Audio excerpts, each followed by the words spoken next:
মিনিটের জন্য ইলেকশনে আপনারা আসেন, আবার উড়ে চলে যান বসন্তের কোকিলের মতো।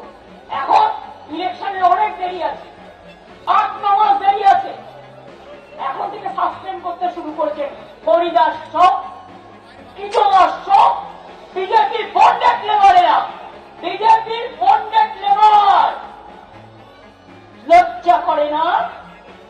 তুমি তোমার ক্ষমতা জানো না, অমিত শাহ দাঁড়ানি করছো।